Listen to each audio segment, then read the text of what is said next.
ঠিক আছে, আমরা পড়াতে গল্প নেই। আজকে আমরা বোরের মডেলটা গত ক্লাসে একটু করে বলছিলাম, কেমন? আচ্ছা, তাহলে বোরের মডেলটা দিয়ে শুরু করি আমরা।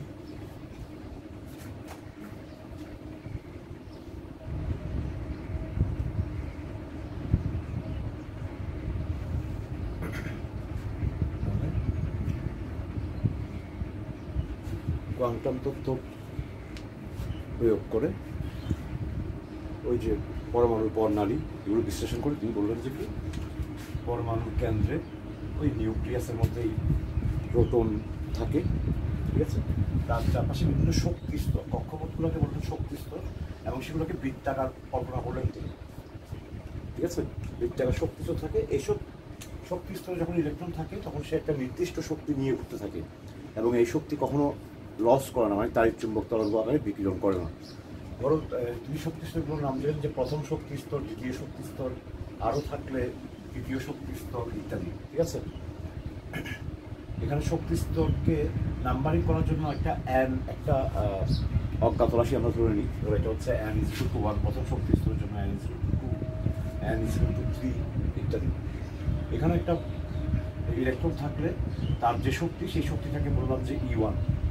এখানে একটা ইলেকট্রন থাকলে তার শক্তিকে নাম দিলাম E2।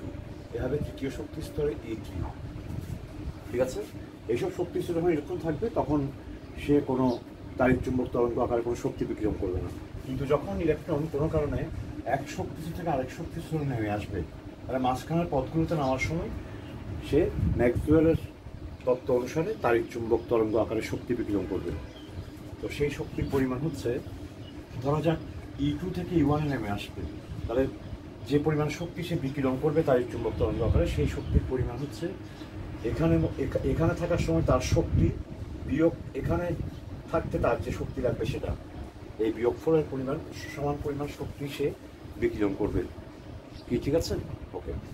তো আমরা আধুনিক পদার্থবিজ্ঞান যখন পড়বো দেখবো যে এই শক্তিটার পরিমাণ হবে একটা ধ্রুবক H, যেটাকে প্লাঙ্কের ধ্রুবক বলা হবে।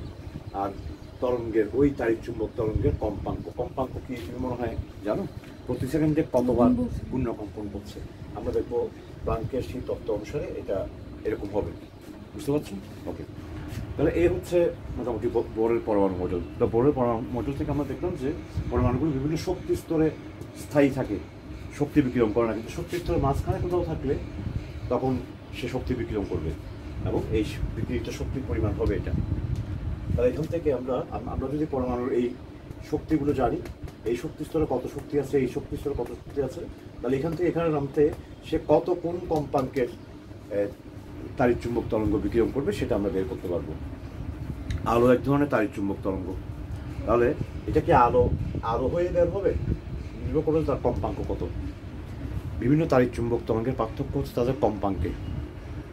আলোকের কম্পাঙ্ক একটা নির্দিষ্ট রেঞ্জের মধ্যে এত থেকে এত, এর চেয়ে বেশি হলে আলট্রাভায়োলেট, এর চেয়ে বেশি হলে এক্স-রে, এর চেয়ে বেশি হলে গামা।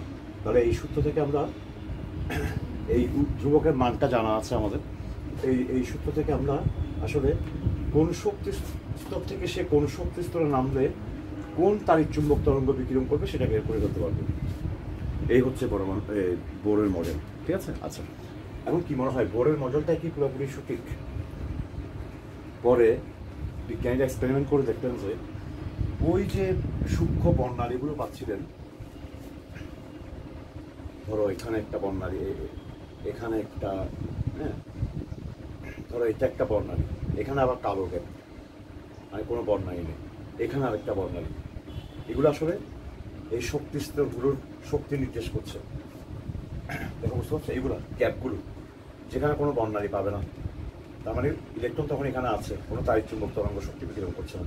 এখানে বর্ণালী পাচ্ছে মানে হচ্ছে ইলেকট্রন তখন এক শক্তি স্তর থেকে এক শক্তি স্তরে নেমে আসছে। কি বুঝতে পারছো? এবার আরো সূক্ষ্ম তোমার বর্ণালী বীক্ষণ যন্ত্র দিয়ে বিজ্ঞানীরা পরে দেখলেন যে এই যে এইগুলো আছে, এই যে বর্ণালীগুলো আছে, এগুলো আরো আসলে সূক্ষ্ম কতগুলো বর্ণালীতে বিভক্ত। এখানেও আসলে আরো পুরো কালো রেখা আছে, বুঝতে পারছো?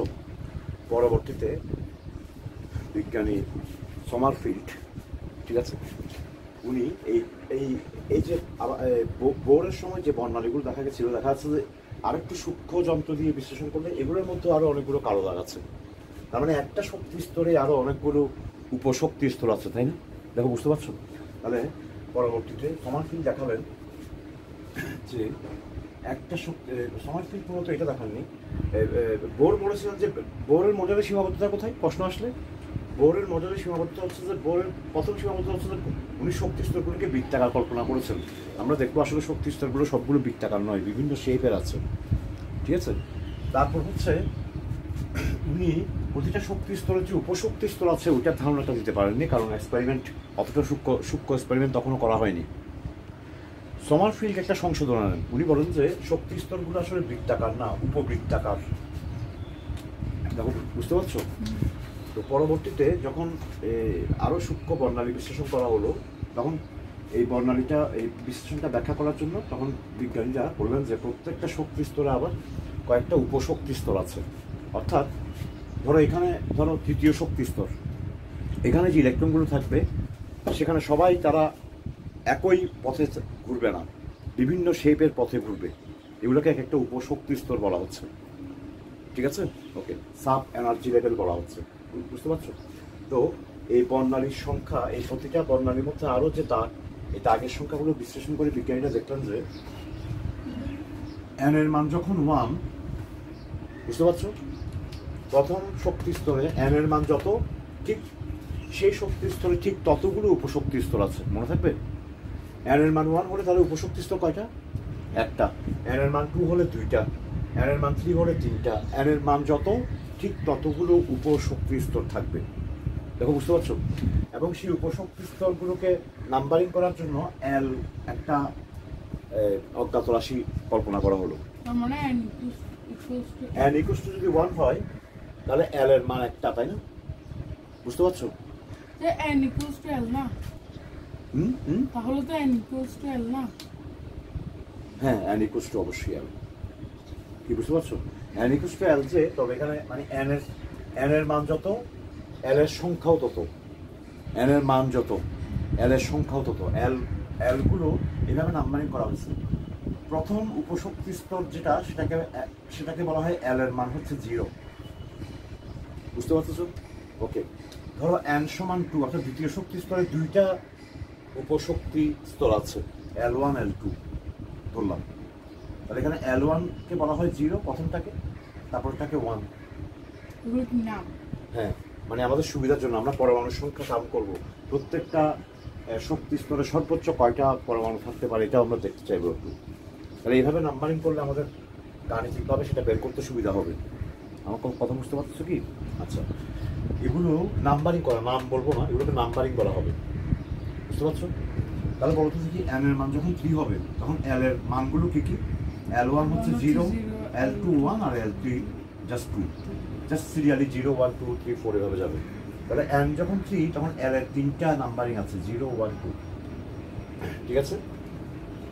এই যে উপশক্তি স্তর, এই যে উপশক্তি নাম্বারিং, এগুলোর বিভিন্ন শেপ আছে, ঠিক আছে?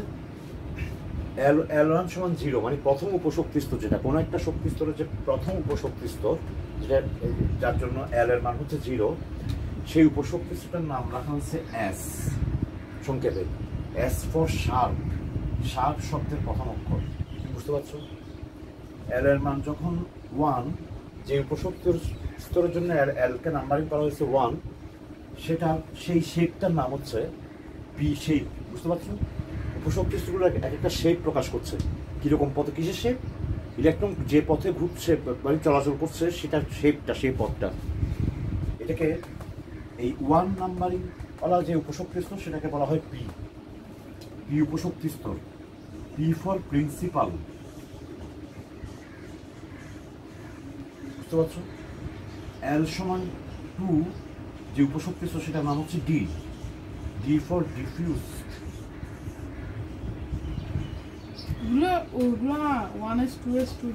হ্যাঁ হ্যাঁ হ্যাঁ, সেই এসপিডি আমরা সংজ্ঞায়িত করছি আর কি।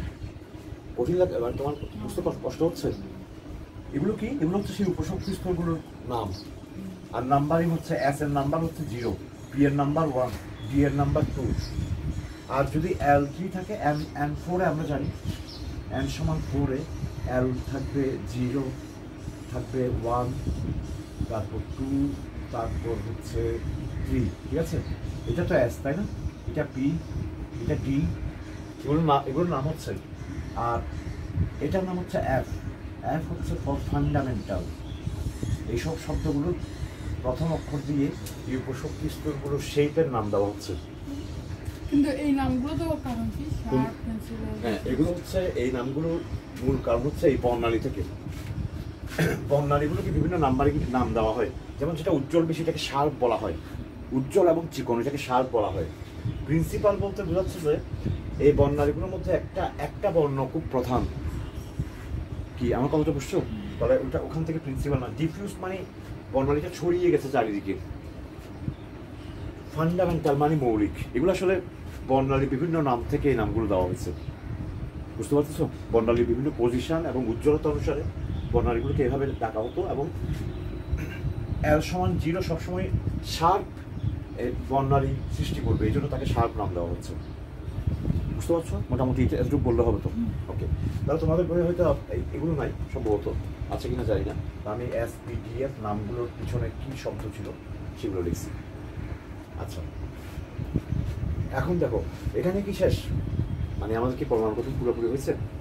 পরবর্তীতে বিজ্ঞানী জিমান, ঠিক আছে, উত্তপ্ত পরমাণুর বর্ণালী দেখলেন আর, এবং এবার কি করলেন, চারপাশে চুম্বক ক্ষেত্র প্রয়োগ করলেন, শক্তিশালী চুম্বক ক্ষেত্র সৃষ্টি করে ওই ইয়েটাকে, ওই পরমাণু, উত্তপ্ত পরমাণুকে চুম্বক ক্ষেত্রের মধ্যে রাখলেন। যখনই চুম্বক ক্ষেত্রের মধ্যে রাখলেন তখনই এই যে বর্ণালীগুলো, এগুলো আরো কয়েকটা ভাগে বিভক্ত হয়ে গেল। কি বুঝতে পারছো? তাহলে এখন তোমাদের তো চুম্বকের ফিজিক্স পুরোপুরি জানা নেই। চুম্বকের কতগুলো রাশি আছে, চুম্বক ভ্রামক, চুম্বক ক্ষেত্র। তাহলে এই ইকুয়েশনগুলো দিয়ে সেই বর্ণালীকে, আমার কথা বুঝতে পারছো? এই বর্ণালীগুলো আরও বিশ্লিষ্ট হয়েছে কখন? চুম্বক ক্ষেত্র প্রয়োগ করার পর। তাহলে এই বিশ্লেষণটা চুম্বকের ফিজিক্স দিয়ে ব্যাখ্যা করতে গিয়ে জীবান দেখলেন যে আসলে আমি যখন চুম্বক ক্ষেত্র প্রয়োগ করছি তখন সাপোজ ধরো পি এর শেপটা কিরকম আমি একটু দেখি। মানে এগুলো শেপগুলো তোমার কাছে জানা নাই কেমন কেমন আছে। এটা মুছে ফেলি।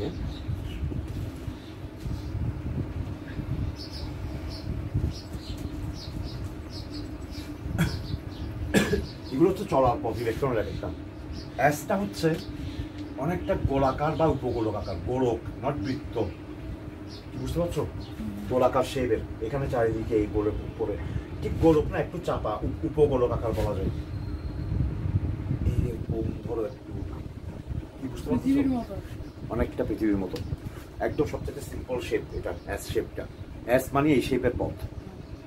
পিটার শেপটা হচ্ছে অনেকটা এরকম, এর মধ্যে এরকম ডাম্বেল আকার, ডাম্বেল দেখছো? ধরো সহজ করে আঁকলে ত্রিমাত্রিক, এগুলো আসলে ত্রিমাত্রিক, বুঝতে পারছো? পথগুলো এরকম পথে এভাবে, এইটার সঙ্গে এটা কিন্তু লেগে যায়নি, ত্রিমাত্রিক, বুঝতে পারছো? ধরো ইলেকট্রন এভাবে গিয়ে এভাবে, এরকম করে গিয়ে এভাবে আসবে, এভাবে গিয়ে এভাবে আসবে, এই পথে ত্রিমাত্রিক ভাবে লাগবে না। কিন্তু এগুলো আমি তো আঁকতে পারছি না, ত্রিমাত্রিক শেপ, ডাম্বেলের মতো করে। এখন এই যে পি শেপটা দেখো, অ্যাস শেপটা মোটামুটি সিমেট্রিক, পি শেপটা কিন্তু একটু লম্বাটে, তাই না? এখন এটা এভাবেও থাকতে পারে, আবার এভাবেও থাকতে পারে, আবার এভাবেও থাকতে পারে, তাই না? যেটা আমি আঁকতে পারছি না। কি বুঝতে পারছো কথাটা?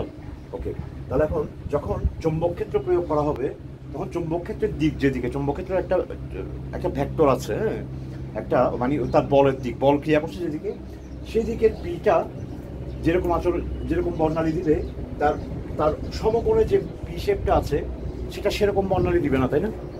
আমার কথাটা মোটামুটি বুঝতে পারছো? মানে এই যেগুলো আগে একই কম্পাঙ্কের ইয়ে বের করছিল, বর্ণালী বের করছিল, এবং চুম্বক ক্ষেত্র প্রয়োগে এটা একটু বেশি শক্তির, এটা একটু কম শক্তির, আরেকটা একটু কম শক্তির, এরকম বিভিন্ন রকমের তরঙ্গের বর্ণালী বিশ্লেষণ করবে। তো জিমান বললেন যে পি শেপগুলো এভাবে থাকলে একমাত্র চুম্বক ক্ষেত্র প্রয়োগ করলে এই যে বর্ণালীটা ভাগ হয়ে যাচ্ছে সেটা সম্ভব। তাহলে উনি বললেন যে শুধু পি শেপ জানলে হবে না, উপশক্তি স্তরগুলো শেপ আমাদের আসলে এই এসপিটি অথবা এল এর মানগুলো আসলে উপশক্তি স্তরের শেপটাকে প্রকাশ করছে, কিন্তু এদের ওরিয়েন্টেশন কিভাবে আছে, যেমন পি গুলো পি এরকম থাকতে পারে, এরকম করে থাকতে পারে, এরকম করে থাকতে পারে। তাহলে পি এরও তিনটা আছে, তাই না? এমনিতে একটাকে ওইরকম, একটাকে বলা হয় পি এক্স, আরেকটাকে পি ওয়াই, একটাকে পি জেড, এই তিনটা মিলে পি, তিনটাই পি শেপ, কিন্তু ওরিয়েন্টেশন ভিন্ন ভিন্ন। না কঠিন হয়ে গেছে কথাটা? এরকম ডি এরও বিভিন্ন রকম ওরিয়েন্টেশন আছে। ডি এর শেপগুলো কোনোটা দেখতে, কোনো একটা দেখতে এরকম, কোনোটা দেখতে তোমার এইরকম, বিভিন্ন রকম। আমি সবগুলো শেপ এখানে আঁকার কিছু নেই। তাহলে দেখা যাচ্ছে যে তাহলে এখন স্যার ওখানের মধ্যে পরমাণু যেরকম প্রথমে রাদারফোর্ডের যেরকম মডেল ছিল, হ্যাঁ তো দেখো নাই, আসলে সেরকম না, দেখছো? তাহলে কি ওই প্রথম শক্তি স্তরের ইলেকট্রনের সাথে দ্বিতীয় বা তৃতীয় শক্তি স্তরের ইলেকট্রনগুলো লাগে না? না, লাগবে না, ওগুলো দূরে দূরে আছে, দূরে দূরে থাকবে। আমি তো অনেক বড় করাচ্ছি শেপটাকে, দেখো বুঝতে পারছো? একসাথে লাগবে না, কখনো কখনো লেগে যেতে পারে, এরকম ব্যতিক্রম ঘটনা ঘটতে পারে। যদি তুমি খুব বেশি শক্তি প্রয়োগ করো, অনেক সময় এগুলা শেপ চেঞ্জ হয়ে যেতে পারে, তখন অন্য আরেকটা উপরের শক্তি স্তরকে কাভার করে ফেলতে পারে বা অথবা কাছাকাছি চলে যেতে পারে, তখন সেখানে বিভিন্ন রকম ঘটনা ঘটবে। দেখো বুঝতে পারছো? এবং ওগুলো ঘটে বলেই প্রমাণিত, মানে বিভিন্ন এরকম বিভিন্ন এক্সপেরিমেন্ট প্রমাণ করছে যে আসলে এই শেপগুলো, ইলেকট্রনের চলার শেপগুলো আসলে এরকমই। দেখো বুঝতে পারছো? ওকে, এগুলো তো প্রথমে এক্সপেরিমেন্ট করে বের করেছে শেপগুলো যে এরকম, এটা কিন্তু বলতে পারেনি এক্সপেরিমেন্ট থেকে। তো বিভিন্ন শেপ আছে, জিমান এটা বলেছিল। পরবর্তীতে একজন বিজ্ঞানীর নাম ছিল শ্রোডিঞ্জার, ঠিক আছে? তিনি কোয়ান্টাম মেকানিক্সের একটা গুরুত্বপূর্ণ ইকুয়েশন তিনি দেন। সেই ইকুয়েশনে ফেলে সেই ব্যবকলনীয় সমীকরণ বলে, সেই ইকুয়েশনে ফেলে এই শেপগুলো বের করা গেছে। ঠিক আছে? আচ্ছা, ওকে, মোটামুটি ওখানে গণিতে যাওয়ার তো তোমার উপায় নেই, ঠিক আছে? আচ্ছা, তুমি মোটামুটি বুঝতে তোমার কঠিন লাগছে, আমি সামান্য একটু ভিতরে ঢুকছি, এসপিটি সম্পর্কে একটু বেশি করছি আর কি।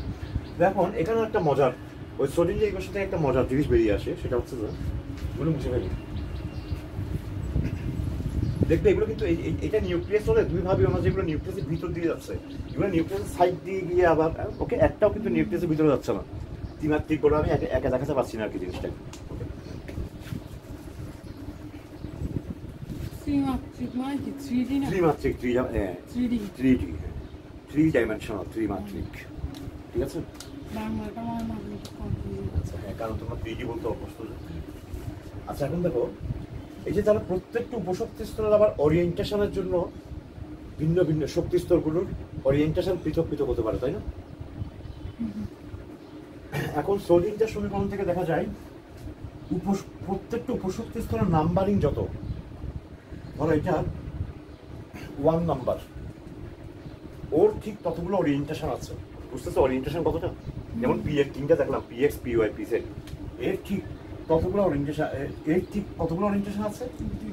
2 ইন্টু এল প্লাস 1, এতগুলো ওরিয়েন্টেশন আছে। মানে কি 3টা? এল যদি 1 হয় তাহলে 3টা, এল যদি 0 হয় তাহলে একটা, এস এর শুধু একটাই ওরিয়েন্টেশন, বুঝতে পারছো?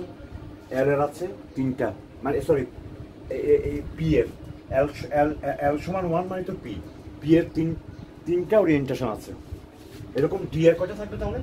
ডি এর জন্য এল হচ্ছে 2, তাহলে 5টা ওরিয়েন্টেশন থাকবে। সেরকম মানে 3 এর এফ সাথে এর থাকবে 7টা।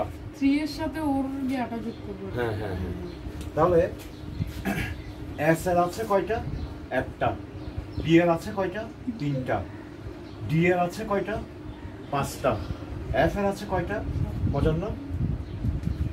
সব বেজোড় সংখ্যা, অনুক্রম দেখতে পাচ্ছ তো? ঠিক আছে, আমার কথা বুঝছো? এখন তার মানে কি পি এর কয়টা উপশক্তি স্তর আছে আসলে? পি এর জন্য কয়টা উপশক্তি? 3টা। এবার আরেকজন বিজ্ঞানীর নাম শুনো, পলি বললেন যে পলির একটা বর্জন নীতি আছে, ওই নীতি থেকে আমরা পাই প্রত্যেকটা উপশক্তি স্তরে সর্বোচ্চ 2টা ইলেকট্রন থাকতে পারবে, চেয়ে বেশি থাকতে পারবে না। প্রত্যেকটা, এখানেও 2টা, এখানেও 2টা, প্রত্যেকটা পি এর কয়টা? 3টা না? প্রত্যেকটাতে 2টা করে ইলেকট্রন থাকতে পারবে, তাহলে 6টা ইলেকট্রন থাকতে পারবে।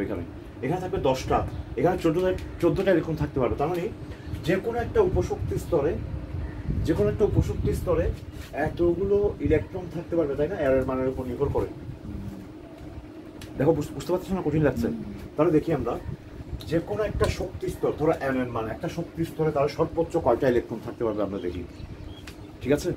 তাহলে n এর মানের উপর নির্ভর করবে l এর মান, তাই না? এগুলো মুছে ফেলবো, তুমি কিছু লিখবা, লেখার তো দরকার নেই, ভিডিওতে থাকবে। আমি ভিডিওগুলো আসছে কালকের মধ্যে দিয়ে দেবো। পর্যায় সারণী ভিডিও করে ফেলছি একসাথে, এটা করে তো পেয়ে যাবে। পর্যায় সারণী করতে বলবে।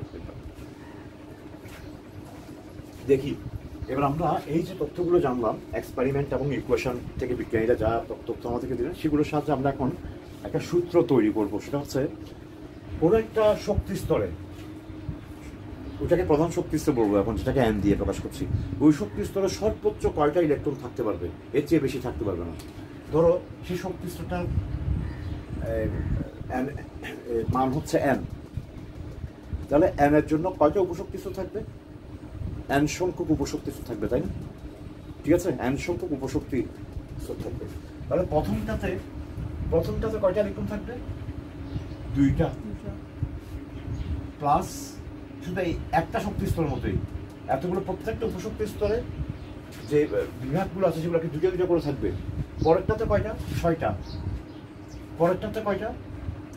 10টা। এরকম কয়টা উপশক্তি স্তর আছে? n সংখ্যক, নাকি? n এর মান যত, ঠিক ততগুলো উপশক্তি স্তর আছে। বুঝতে পারছো কিনা কে জানো? ওকে, তাহলে এখন এই ধারাটার n সংখ্যক পদ পর্যন্ত সমষ্টি যত, ঠিক ততগুলো ইলেকট্রন থাকবে n নাম্বারের শক্তি স্তরের মধ্যে। বের করতে পারবে এটা সমষ্টিটা? কেন ভুলে গেছো? তাহলে হবে কিন্তু এর জন্য 4 করে বাড়তে থাকবে না। দেখো 2 এর সাথে 4, দেখো আমি 4 করে বাড়তেছি। ওকে, তাহলে তোমার কথা অনুসারে করি আর না করি। 4 করে যখন বাড়ছে, তাহলে এটা একটা সমান্তর ধারা। তাহলে সমষ্টি সূত্র কি? তাহলে Sm, এটার সমষ্টিটাই হচ্ছে যে, সমষ্টি যত সেটাই হচ্ছে যে ওই শক্তি স্তরে মোট সর্বোচ্চ কতগুলো ইলেকট্রন থাকতে পারবে। কি ভুলে গেছো? n/2 ইন্টু টুয়াইস এ 2 × 2 ভুলে গেছো কেন? এটা তো অবশ্যই অবজেকশনেবল। 2 × 2 মনে নাই বল তোমার, নাকি শুধু একবার লিখবো? একদম ভুলে গেছো? একবার লিখলে মনে হবে। হ্যাঁ, তাহলে n/2 × 2 × 2 প্লাস n-1 কি হচ্ছে 4, নাকি? 4 না? ওকে, তাহলে এটাকে ক্যালকুলেশন করি আমরা। n/2 × 4 প্লাস 4n - 4, ঠিক আছে? তাহলে 4 চলে গেছে। n/2 ইন্টু ভিতরে আছে 4n, কাটাকাটি করলে 2, তাহলে 2 আর 2কে আমি মিলে গুণ করলে 2n²। তাহলে n তম শক্তি স্তরে সর্বোচ্চ 2n² সংখ্যক ইলেকট্রন থাকতে পারবে, এর চেয়ে বেশি থাকতে পারবে না। সাধারণত এর চেয়ে কমই থাকে, ঠিক আছে? তাহলে ধরো যে শক্তি স্তরটা, তাহলে তৃতীয় শক্তি স্তরে সর্বোচ্চ কয়টা থাকতে পারবে? এখানে n এর মান 3 বসাই দিলে হচ্ছে সর্বোচ্চ 18। তাহলে প্রথম শক্তি স্তরে সর্বোচ্চ কয়টা থাকতে পারবে? 2টা। দ্বিতীয় শক্তি স্তরে সর্বোচ্চ কয়টা থাকতে পারবে? 8টা, ঠিক আছে? তৃতীয় শক্তি স্তরে 18টা, ঠিক আছে? চতুর্থ শক্তি স্তরে 32টা, এভাবে চলতে থাকবে। n এর মানের উপর নির্ভর করে সেই শক্তি স্তরে সর্বোচ্চ কয়টা ইলেকট্রন থাকতে পারবে, এটা আমরা 2n² সূত্র থেকে বের করে ফেলতে পারবো। দেখো, বুঝতে পারছো? ওকে, এই হচ্ছে আমাদের পরমাণুর গঠন। এতটুকু জানলেই আমাদের আপাতত চলবে, ঠিক আছে? আচ্ছা, এখানের মধ্যে এখানে তো গুরুত্বপূর্ণ বিষয়টাই আলোচনা করিনি, ইলেকট্রন বিন্যাস। একটা পরমাণুর পরমাণুতে ইলেকট্রনগুলো কোথায়, কোনটা এসে আছে, এসে কয়টা আছে, পিতে কয়টা আছে, ঠিক আছে? সেগুলো বের করবো কিভাবে, বুঝতে পারছি?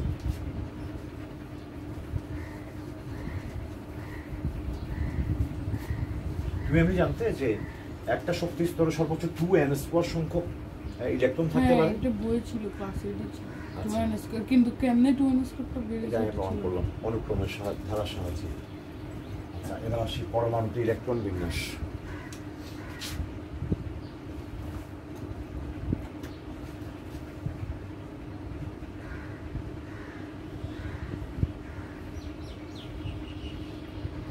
পরমাণুতে ইলেকট্রন বিন্যাস বলতে কোনো একটা পরমাণুতে কোন শক্তি স্তরে কয়টা ইলেকট্রন থাকবে, তাও কোথায় এসে কয়টা থাকবে, পিতে কয়টা থাকবে, সেগুলোকে আলাদা করে ইলেকট্রনের যে বিন্যাস সেটা আলাদা করে দেখানোর কাজটাই হচ্ছে এখন আমাদের মানে পরমাণুতে ইলেকট্রন বিন্যাস নির্ণয়, তাই না?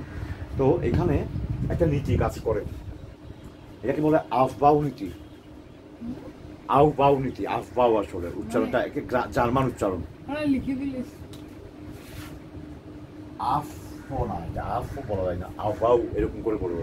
ইংলিশে হবে না, মানে হ্যাঁ। ইংলিশে লিখলে ইংলিশ বানানটা ধরো আমি বানানটা একজ্যাক্টলি সঠিক এখন মনে পড়ছে না, এই জন্য লিখছি না, বুঝতে পারছো?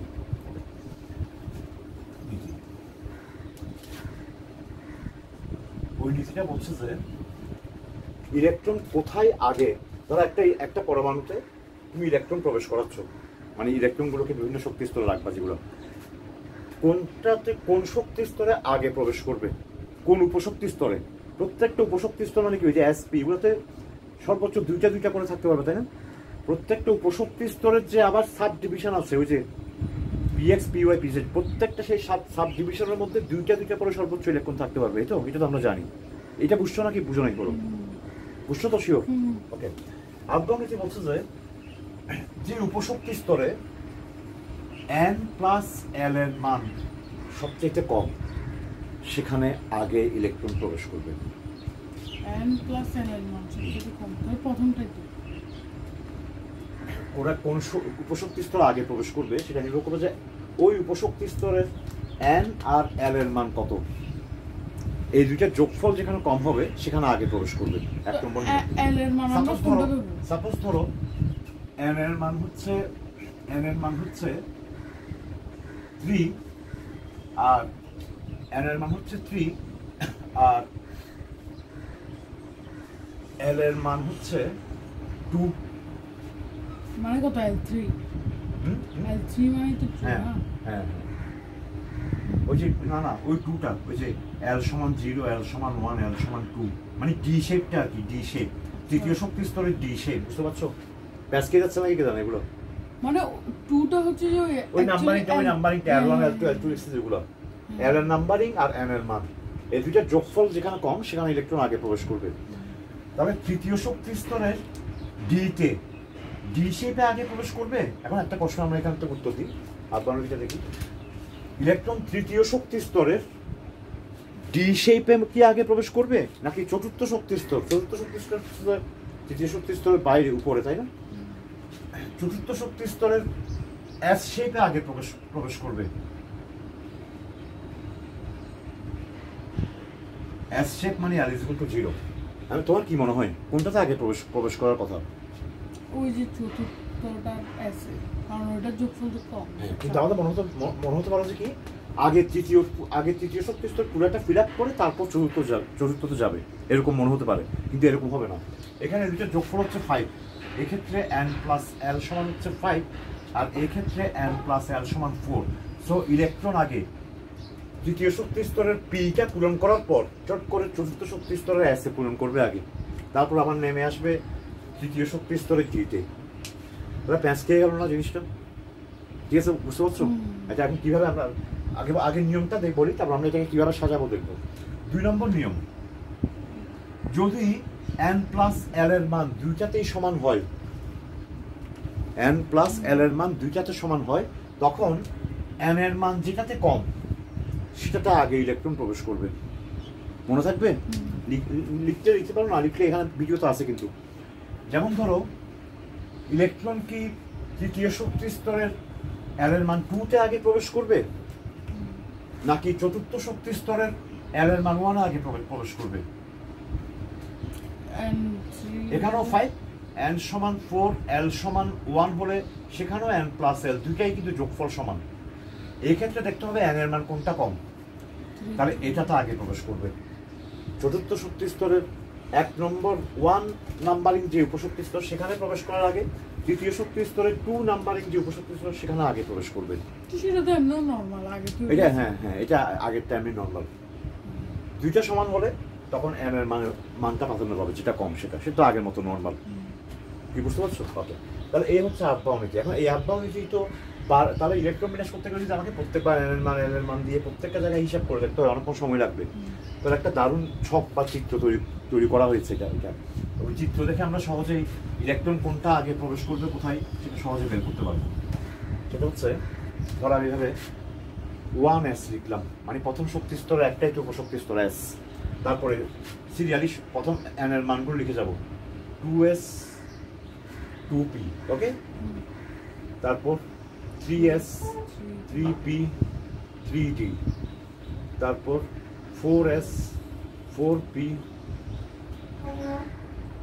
4d 4f, তারপর জায়গাও তো নেই,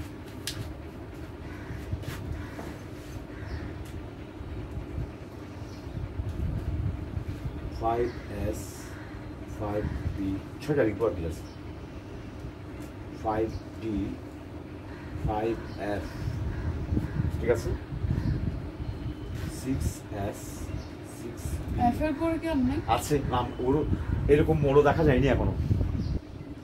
এফ এর পরেও শক্তি স্তর আছে, কিন্তু সেসব জায়গায় ইলেকট্রন আছে এরকম মৌল মহাবিশ্বে এখনো দেখা যায়নি। কি বুঝতে পারছো? 6d 6f, এফ এর চেয়ে বেশি এখনো দেখা যায় না, কিন্তু সব আছে, স্কোপ আছে, কিন্তু অতগুলো পারমাণবিক সংখ্যা বিশিষ্ট তোমার মৌল এখনো দেখা যায়নি। তো ওগুলোকে আমি আর লিখছি না, ওগুলোর নামও করা হয়নি, এফ এর পর আর কোনো নামও করা হয়নি ওগুলোর, তবে ওগুলোর নাম্বারিং আছে। কি বুঝতে পারছো তো? এল এর মান 4 আর কি সেক্ষেত্রে, দুইটার নাম কি, ওইটার নাম দেয়নি বিজ্ঞানীরা। আচ্ছা, এখন ইলেকট্রন কিভাবে প্রকাশ করবে কোনটাতে আগে, তার জন্য এরকম করে আমরা চিত্রে রাখছি কোনাকুনি, ঠিক আছে? দেখো, বুঝতে পারছো?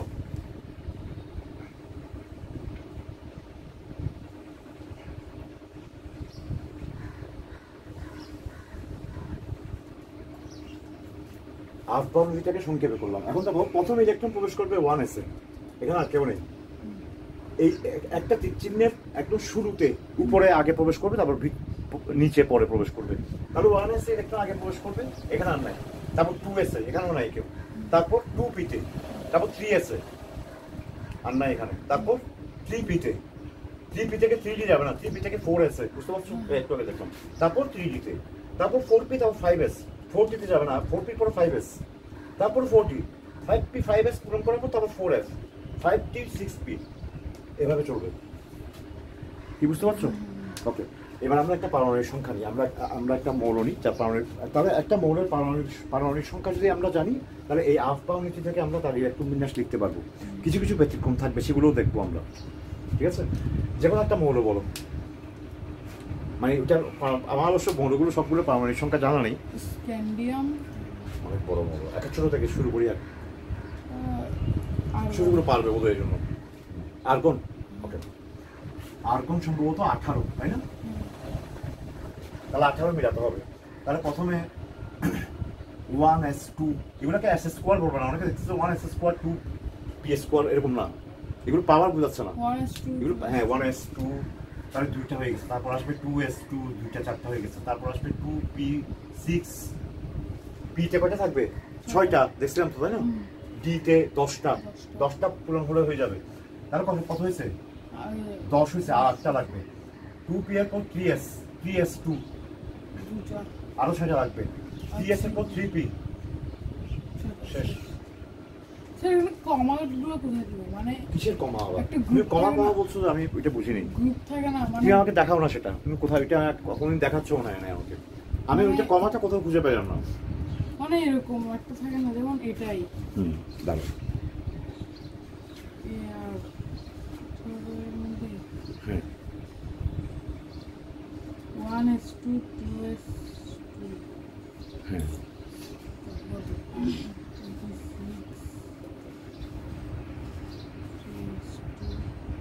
তাহলে আর্গন। আচ্ছা, আরেকটা নেই, ক্লোরিন নাকি? কত? 17 মনে হয় না? হ্যাঁ, তাহলে 1s2 2s2 2p6, এগুলো চোখ বন্ধ করে যাবে। কয়টা হয়েছিল? 10টা। 3s2 এরপর 3p5। তার মানে সর্ববহিষ্ঠ শক্তি স্তর, তৃতীয় শক্তি স্তরে 7টা ইলেকট্রন আছে। এখানে আরেকটা খুব গুরুত্বপূর্ণ বিষয় তোমাকে খেয়াল রাখতে হবে, ইলেকট্রন বিন্যাসের জন্য কিছু ব্যতিক্রম আমাদের সামনে থাকবে ওগুলোর জন্য। এখানে আবার সাধারণত কোন একটা শক্তি স্তরে 8টা ইলেকট্রন যদি থাকে, 8টা, একদম প্রথম শক্তি স্তরটাতে ব্যতিক্রম, 2টা ইলেকট্রন থাকলে পরমাণুটা স্থায়িত্ব অর্জন করে, মানে পরমাণুটা কোনো ইলেকট্রন হারাতেও চায় না, বুঝতে পারছো কিনা কে জানার কথা, লাভও করতে চায় না। কিন্তু এর পরবর্তী শক্তি স্তরগুলোতে 8টা করে ইলেকট্রন থাকলে পরমাণুটা স্থায়িত্ব অর্জন করে, অর্থাৎ ইলেকট্রন দিতেও চায় না সে, মানে যা আছে তাই, সেই ইলেকট্রন বাড়তি গ্রহণও করতে চায় না, আবার স্থিতিশীলতা অর্জন করে, স্থায়িত্ব অর্জন করে। 8টা, ঠিক আছে। যেমন ধরো এখানে 7টা আছে সর্বশক্তি স্তরে, তাহলে সে একটা নিতে চাইবে, তাই না? কাজেই ক্লোরিন হচ্ছে এমন একটা মৌল যেটা একটা ইলেকট্রন নিতে চাইবে আরেকজন থেকে, কি বুঝতে পারছো? নিয়ে সে নিজের তড়িৎ ঋণাত্মকে পরিণত হবে, তাহলে সে স্থায়িত্ব অর্জন করবে। কি বুঝতে পারছো কথা না? ওকে, আচ্ছা, তাহলে ইলেকট্রন বিন্যাস তো এগুলো খুব সিম্পল, কতগুলো মৌল, এগুলো বিন্যাস দেখা যাচ্ছে। কিছু কিছু ব্যতিক্রম দেখা যায়, যেমন ধরো আমরা জানি যে তোমার এই 3D-তে প্রবেশ করার আগে 4s-এ প্রবেশ করবে আপ বা নীতি, কিন্তু এখানে একটা বিষয় আছে, সেটা হচ্ছে যে যদি 3D-তে 3D এর ইলেকট্রন সর্বোচ্চ কয়টা থাকতে পারবে? যে 3D, হ্যাঁ, 3 মানে D-তে, যে কোনো D-তে 10টা যদি ইলেকট্রন থাকে, ওই ডি ফিল আপ হয়ে যাবে, তাই না? D-তে স্থায়িত্ব অর্জন করবে। অথবা 5টা ইলেকট্রন থাকলে অর্ধ ফিল আপ, ওইটা তো D-তে স্থায়িত্ব অর্জন করবে, ডি অংশটা। তাহলে কোথাও যদি ইলেকট্রন ফিল আপ হতে হতে D-তে 5টা বা 10টার কাছাকাছি ইলেকট্রন চলে আসে, ধরো D-তে 4টা আসছে, ঠিক আছে, তার আগেই তো S-এ ফিল আপ হয়ে গেছে, তাই না? S-এ ফিল আপ হওয়ার পর D-তে 4টা হয়েছে, এখন D-তে 5টা হলে D-তে স্থায়িত্ব পাবে, চট করে S থেকে একটা ইলেকট্রন D-তে চলে যাবে ওই 5টা করার জন্য, বুঝো নাই বোধহয়? সাধারণত S ফিল আপ করার পর D ফিল আপ হবে, তাহলে D-তে 4টা ইলেকট্রন আছে, মানে কি S-এ 2টা আগে ফিল আপ হয়ে গেছে, 4s2 3d4 হওয়ার কথা, কিন্তু সেক্ষেত্রে হবে কি, এখান থেকে একটা ইলেকট্রন D-তে চলে যাবে ওই D5 চাচ্ছেদের জন্য, তখন 4s1 3d5 হয়ে যাবে। অথবা কোনো একটা মৌলে যদি 4s2 ফিল আপ হওয়ার পর 3d9 হয়, ও 10 চাচ্ছে, সুতরাং এখান থেকে একটা ইলেকট্রন গিয়ে 3d10 হয়ে যাবে, এখানে 4s1 হয়ে যাবে। এটাই ব্যতিক্রম। ডি ইলেকট্রন স্থায়িত্ব অর্জন করতে, ডি অরবিটাল স্থায়িত্ব অর্জন করতে চাই, বুঝতেছো না? কঠিন লাগছে। D-তে যদি 5টার কাছাকাছি থাকে, মনে রাখবে তো সবসময় এটা হবে, যে ইলেকট্রন বিন্যাসে D-তে 4টা আছে, 4s2 হবে না, তাহলে 4s1 3d5 হয়ে যাবে। আর যেখানে 3d9 আছে, 4s2 আছে, সেটা চেঞ্জ হয়ে 4s1 3d10 হয়ে যাবে। সিম্পল, ঠিক আছে? এটা একটা ব্যতিক্রম। যেমন ধরো কপারের কত জানো? কপার বই আছে 26 মনে হয়, 29, হ্যাঁ 29।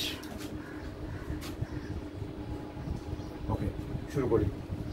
নর্মালি আগে আপ ডাউন নিয়মে কি আসবে দেখি, কীভাবে লিখতে হবে। প্রথমে 1s2 2s2 2p6, এগুলো বরাবর সিম্পলি ফিল আপ হবে, এখানে কোনো ব্যতিক্রম নেই। 10টা হয়ে গেছে, 3s2, তারপর 3s2 3p6 কয়টা হয়েছে? 18টা। আর কয়টা আছে? 11টা নাকি? 11টা আরো 3p6। এবার আমরা জানি 3d-তে না গিয়ে 3p6-এ পরে 4s, তাহলে আমি করবো কি, মতো জায়গাও নাই, 3d-টা খালি রেখে 4s2, ঠিক আছে? কয়টা হয়েছে এখানে? এখন 20টা হয়েছে, 20টা। তারপর 4s2 প্রয়োগ করবে, এখানে আসবে। আর কয়টা? 20টা হয়েছে, আর কয়টা? 9টা। 3d9 29 হয়েছে, কিন্তু এরকম হবে না, যেহেতু D-তে 10টার কাছাকাছি আসছে, চট করে এখান থেকে একটা ইলেকট্রন D-তে গিয়ে 3d10 4s1 হয়ে যাবে। দেখো তো বই আছে ব্যতিক্রমটা নিশ্চয়ই, পরমাণু ওখানে কোথায় দেখতেছো? পর্যায় সারণীতে কোথায় দেখতেছো? এর আগের চ্যাপ্টারে। ওকে, তাহলে আমরা দেখলাম যে বইও আছে এটা। ঠিক সেরকম আরেকটা ব্যতিক্রম হচ্ছে ক্রোমিয়াম, ঠিক আছে? সম্ভবত কত যেন? Chromium 26 something. আমারও না এগুলো মনে থাকে না, রসায়নের বিষয়গুলো। ক্রোমিয়াম কত?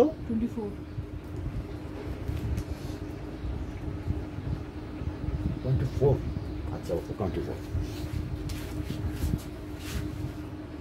তাহলে আমরা শুরু করি 1s2 1s2 2s2 2p6 3s2 3s2 3p6 3p6 কয়টা গেছে 18টা।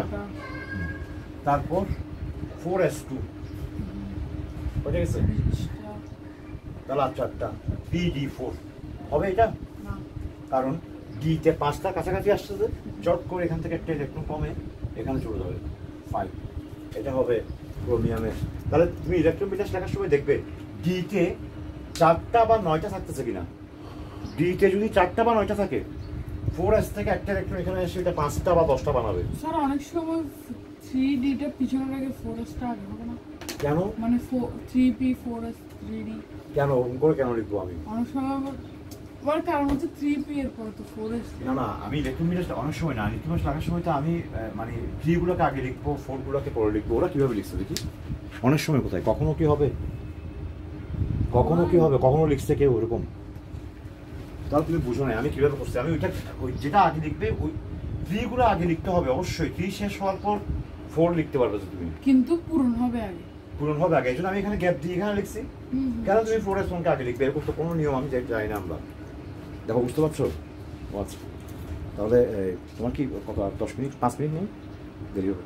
আচ্ছা ঠিক আছে, তাহলে আজকে আরেকটা ব্যতিক্রম দেখানো হচ্ছিল ল্যান্থানাম সম্ভবত 59, এটা নেক্সট ক্লাসে দেখাবো। নেক্সট ক্লাসে আমাদের এই চ্যাপ্টারটা শেষ করে ফেলবো আর কি। ঠিক আছে, তাহলে আজকে এতটুকু থাকবো।